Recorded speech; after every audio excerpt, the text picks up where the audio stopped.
I sometimes read public domain books here on Leaves of Glen. And they were written a long time ago, so they're usually racist or sexist or bigoted. But in there somewhere and all that is a story, and that's why those stories are famous.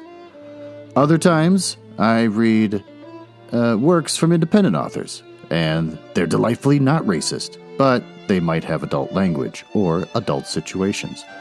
So that's your warning, but I'm sure you are grown up enough to handle it. Don't write to me complaining.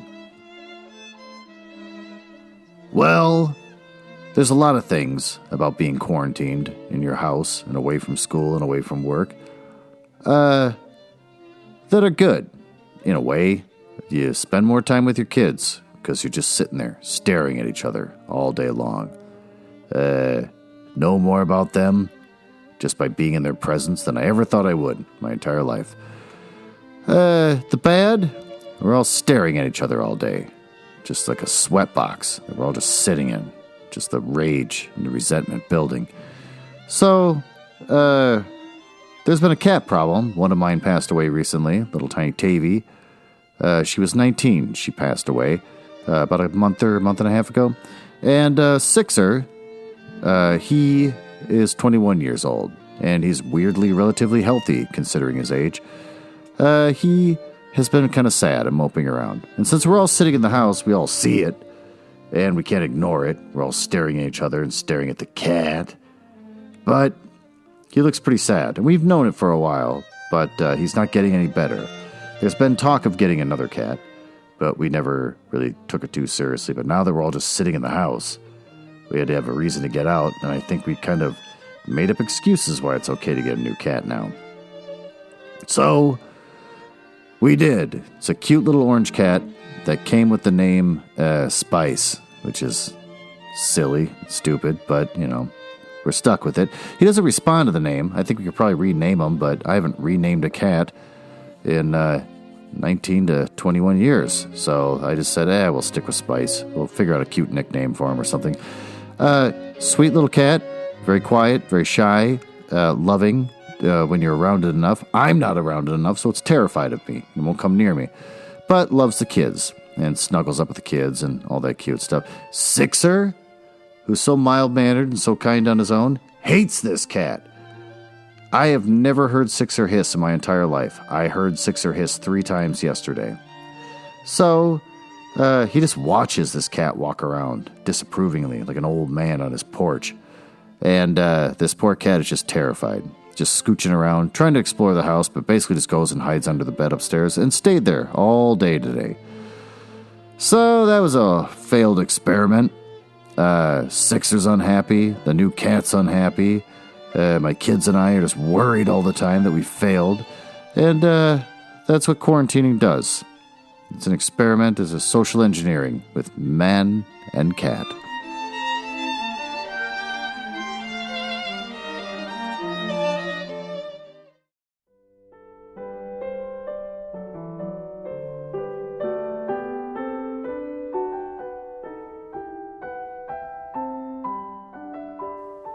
You want to be a writer, and you want to write something important that means something to someone. You hear the stories about how you got to do your time by writing in magazines and whatever else, and then eventually you'll stumble across something big that really strikes a nerve with people. But what's the secret? Now I'll tell you what the secret is. The secret is you have to have something you're obsessed with. It's something that's a big deal to you.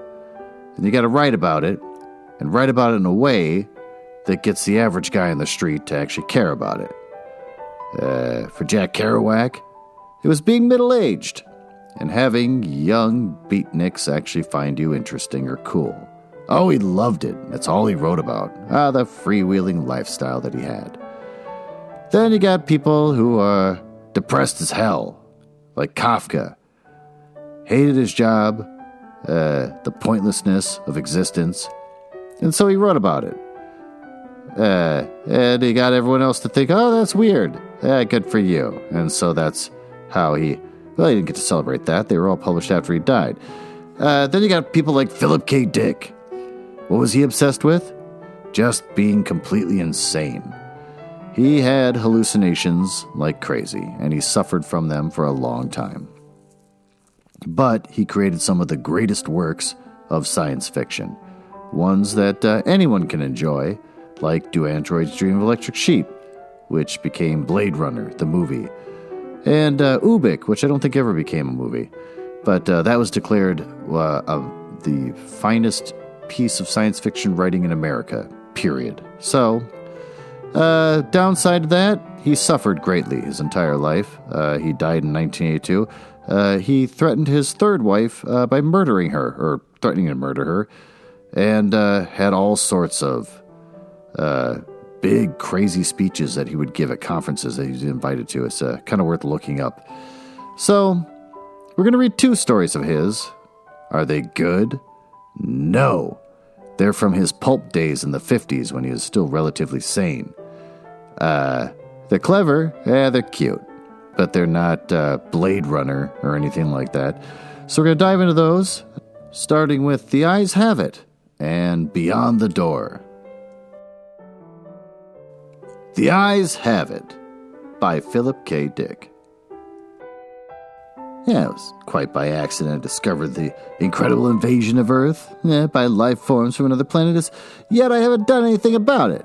I can't think of anything to do. I wrote to the government, and they sent back a pamphlet on the repair and maintenance of frame houses. Anyhow, the whole thing is known. I'm not the first to discover it. Maybe it's even under control. I was sitting in my easy chair, idly turning the pages of a paperback book someone had left on the bus, when I came across the reference that first put me on the trail. For a moment, I didn't respond. It took some time for the full import to sink in after I comprehended. It seemed odd. I hadn't noticed it right away. The reference was clearly to a non-human species of incredible properties not indigenous to Earth. A species, I hasten to point out, customarily masquerading as ordinary human beings. The disguise, however, became transparent in the face of the following observations by the author. It was at once obvious the author knew everything, and was taking it in his stride. The line, and I tremble remembering it even now, read, "His eyes slowly roved about the room." Oh, vague chills assailed me. I tried to picture the eyes. Did they roll like dimes? The passage indicated not. They seemed to move through the air, not over the surface, rather rapidly apparently. No one in the story was surprised. That's what tipped me off. No sign of amazement at such an outrageous thing. Later, the matter was amplified. His eyes moved from person to person. There it is in a nutshell. The eyes had clearly come apart from the rest of them. Were on their own. My heart pounded, my breath choked in my windpipe. I had stumbled on an accidental mention of a totally unfamiliar race, obviously non-terrestrial, yet to the characters in the book it was perfectly natural, which suggested they belonged to the same species. And the author? Slow suspicion burned in my mind. The author is taking it rather too easily in his stride. Evidently, he felt this is quite a usual thing. He made absolutely no attempt to conceal his knowledge. The story continued. Presently, his eyes fastened on Julia. Julia, being a lady, had at least the breeding to feel indignant. She is described as blushing and knitting her brows angrily. At this, I sighed with relief. They weren't all non-terrestrials. The narrative continues. Slowly, calmly, his eyes examined every inch of her. Great Scott! But here the girl turned and stomped off, and the matter ended. I lay back in my chair, gasping with horror. My wife and family regarded me in wonder. What's wrong, dear? My wife asked. I couldn't tell her. Knowledge like this is too much for the ordinary run-of-the-mill person. I had to keep it to myself. Nothing, I gasped. Oh, I leapt up, snatched a book, and hurried out of the room. In the garage, I continued reading. There was more. Trembling, I read the next revealing passage. He put his arm around Julia. Presently, she asked him if he would remove his arm. He immediately did so, with a smile. It's not said what was done with the arm after the fellow had removed it. Maybe it was left standing upright in the corner. Maybe it was thrown away. I don't care. In any case, the full meaning was there, staring me right in the face. Here was a race of creatures capable of removing portions of their anatomy at will. Eyes, arms, and maybe more, without batting an eyelash. My knowledge of biology came in handy at this point. Obviously, they were simple beings, unicellular, some sort of primitive single-celled things. Beings no more developed than starfish. Starfish can do the same, you know. I read on and came to the incredible revelation, tossed off coolly by the author without the faintest tremor. Outside the movie theater, we split up. Part of us went inside, part over to the cafe for dinner. Binary fission, obviously. Sitting in half and forming two entities. Perhaps each lower half went to the cafe, it being farther, and the upper halves to the movies. I read on, hands shaking. I had really stumbled onto something here. My mind reeled as I made out this passage. I'm afraid there's no doubt about it. Poor Bibney had lost his head again. Which is followed by, and Bob says he has utterly no guts. Yet Bibney got around all well as the next person. The next person, however, was just as strange. He was soon described as totally lacking in brains. There was no doubt of the thing in the next passage. Julia, whom I had thought to be the one normal person, reveals herself as also being an alien life form, similar to the rest. Quite deliberately, Julia had given her heart to the young man. It didn't relate what the final disposition of the organ was, but I didn't really care. It was evident Julia had gone right on living in her usual manner, like all the others in the book, without heart, arms, eyes, brains, viscera, dividing up in two when the occasion demanded, without qualm. Thereupon she gave him her hand. I sickened. The rascal now had her hand, as well as her heart. I shuddered to think what he's done with them by this time. He took her arm, and not content to wait, he started dismantling her on his own. Flushing crimson, I slammed the book shut and leapt to my feet, but not in time to escape one last reference to those carefree bits of anatomy whose travels had originally thrown me on track. Her eyes followed him all the way down the road and across the meadow. I rushed from the garage and back inside the Warham house, as if the accursed things were following me. My wife and children were playing Monopoly in the kitchen. I joined them and played with frantic fervor, brow feverish, teeth chattering. I had had enough of the thing. I wanted to hear no more about it. Let them come on. Let them invade Earth. I don't want to get mixed up in it. I have absolutely no stomach for it. Next up, Beyond the Door by Phillip K. Dick. That night, at the dinner table, he brought it out and set it down beside her plate. Doris stared at it, her hand to her mouth. My God, what is it? She looked up at him, bright-eyed. We'll open it. Doris tore the ribbon and paper from the square package with her sharp nails, her bosom, rising and falling. Larry stood watching her as she lifted the lid. He lit a cigarette and leaned against the wall. Cuckoo clock, Doris cried. A real cuckoo clock like my mother had. She had turned the clock over and over, just like my mother had when Pete was still alive. Her eyes sparkled with tears. It's made in Germany, Larry said. After a moment, he added, Carl got it for me wholesale. He knows some guy in the clock business. Otherwise, I wouldn't have... He stopped. Doris made a funny little sound.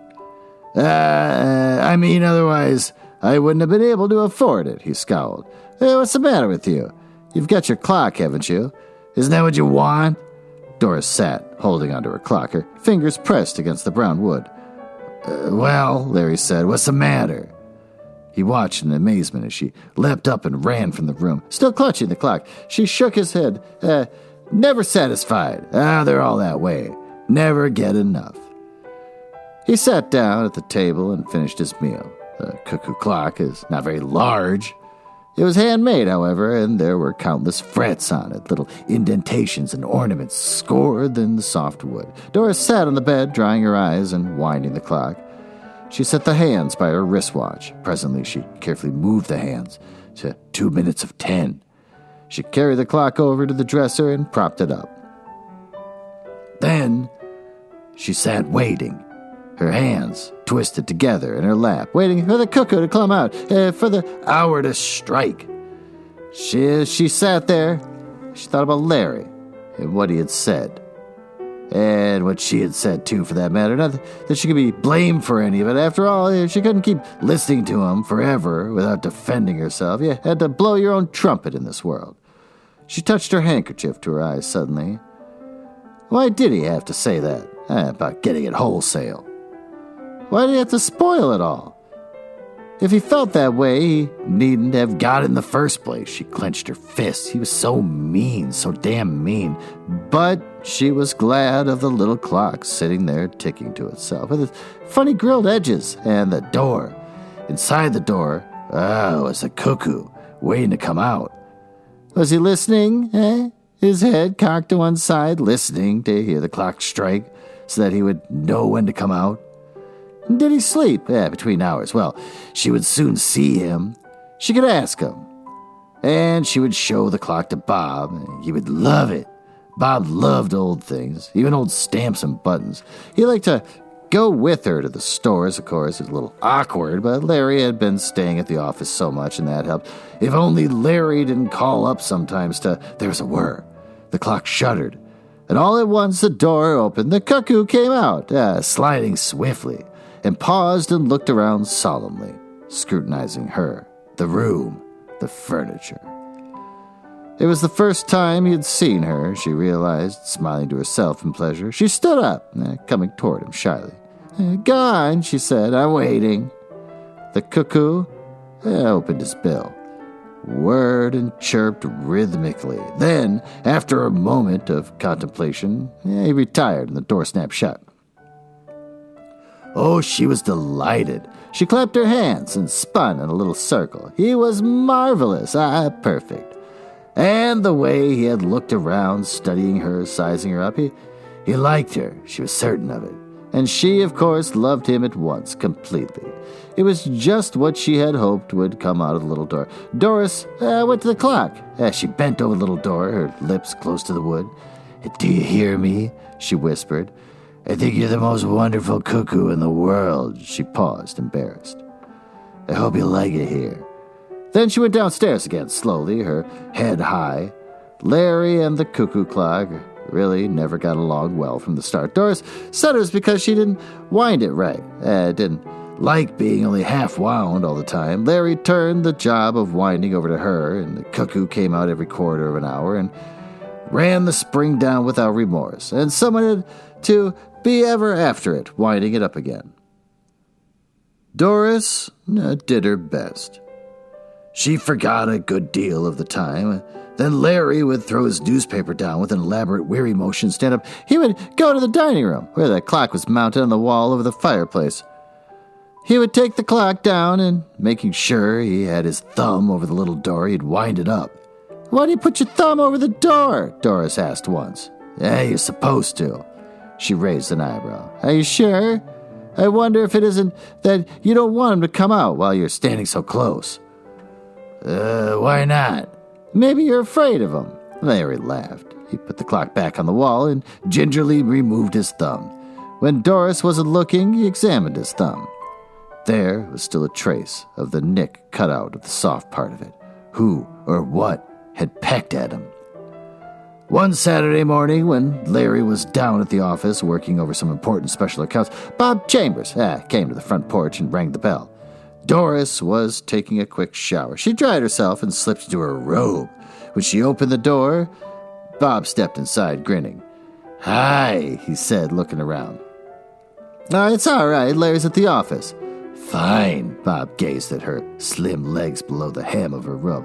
How nice you look today. She laughed. Be careful. Maybe I shouldn't let you in after all.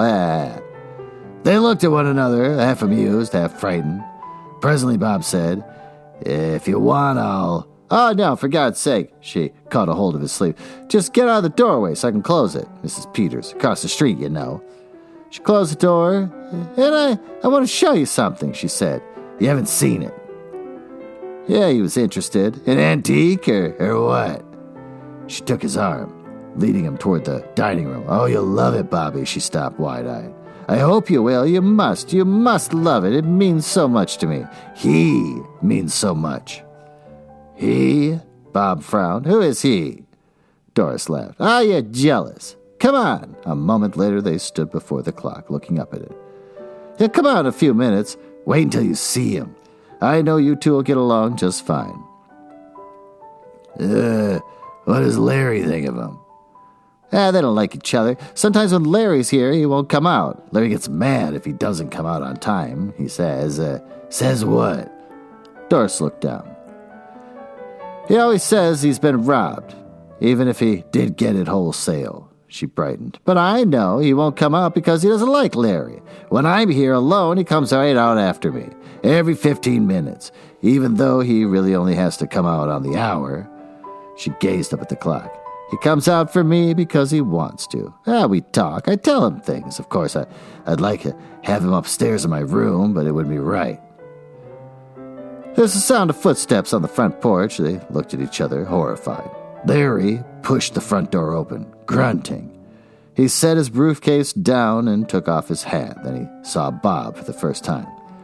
Chambers! I'll be damned, his eyes narrowed. What are you doing here? He came into the dining room, and Doris drew her robe about her, helplessly backing away. Bob began. That is, we, he broke off, glancing at Doris. Suddenly the clock began to whir. The cuckoo came rushing out, bursting into sound. Larry moved toward him. Shut that din off, he said, and raised his fist toward the clock. The cuckoo snapped into silence and retreated, the door closed. That's better, Larry studied Doris and Bob, standing mutely together. I came over to look at the clock, Bob said. Doris told me that it's a rare antique and that... Nuts! I bought it myself, Larry walked up to him. Get out of here, he turned to Doris. You too, and take that damn clock with you.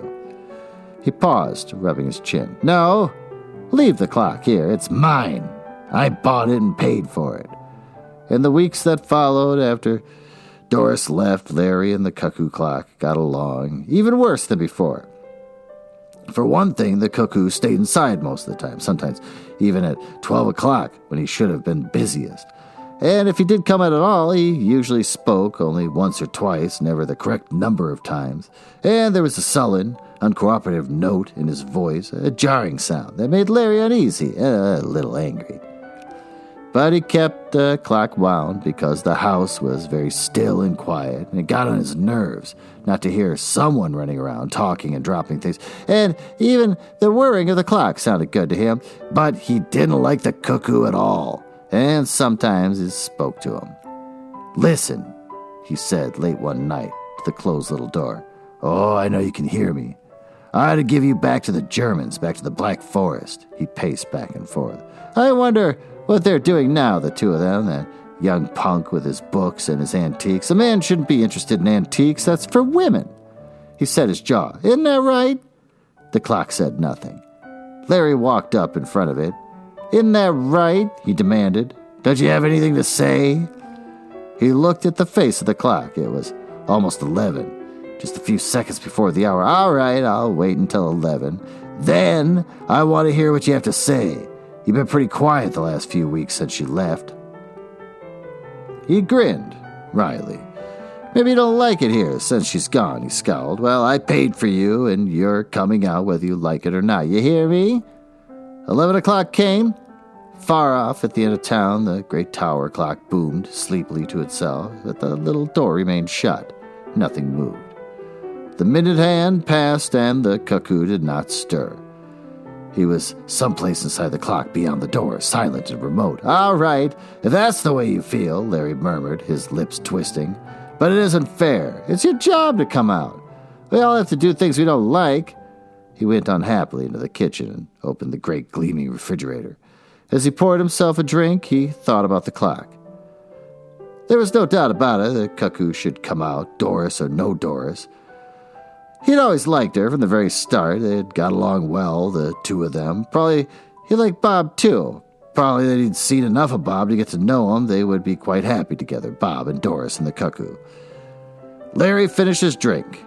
He opened the drawer at the sink and took out the hammer. He carried it carefully into the dining room. The clock was ticking gently to itself against the wall. "Look," he said, waving the hammer.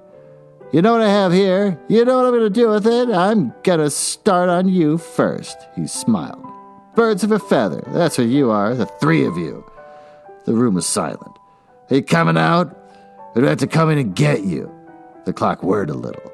"I hear you in there. You got a lot of talking to do. Enough for the last 3 weeks, as I figure it. You owe me." The door opened. The cuckoo came out, straight at him. Larry was looking down, and his brow wrinkled in thought. He glanced up at the cuckoo, caught him squarely in the eye. Down he went, hammer and chair and everything, hitting the floor with a tremendous crash. For a moment the cuckoo paused, its small body poised rigidly. Then it went back inside its house. The door snapped tight shut after it.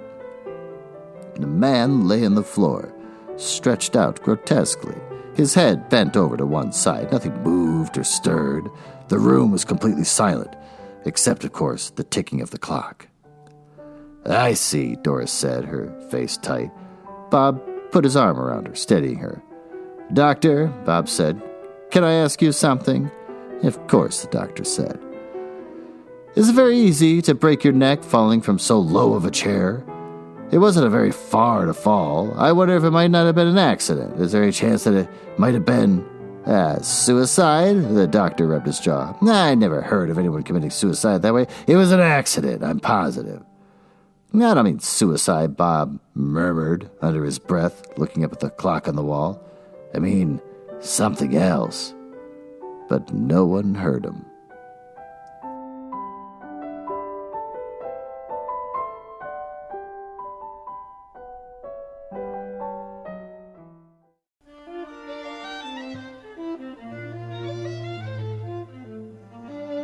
Well, what do we learn from these two stories? We learned in the first one that a paranoid person can read anything they want into anything they read. That was a clever way of saying that. Not much to be gained from that, except that in the end, he accepted what he believed to be reality, which is aliens invading, and the authors writing stories that he's reading that just don't seem to pay attention, but he does. And he was okay with it. He just sort of went back to playing Monopoly and accepted his fate.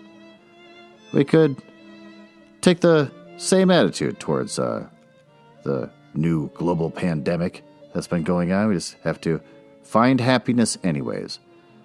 Like I'm doing. I'm spending a Friday night sitting in my basement, recording episodes of podcasts. Because there's nothing else I can do. My friends aren't leaving the house, and I can't go hang out with them. So I'm trapped here with two cats that hate each other, and me in the basement, dreading going up there and facing it. The next story, cuckoo clocks. If you're not nice to a small thing, it might kill you. And if the thing doesn't like you to begin with, it's never going to like you. You better watch out for it and don't be hateful towards it. I feel the same way about the new cat I purchased. That thing is scared now. Oh, but eventually it's going to get vengeful. It's going to turn its resentment towards me. It's going to probably try to steal my breath in the middle of the night. Or something. It's a weird folklore thing that my cousin once told me that he believed in, because he doesn't trust cats because they steal your breath while you're sleeping. How is that reality? I have no idea. Thanks for listening.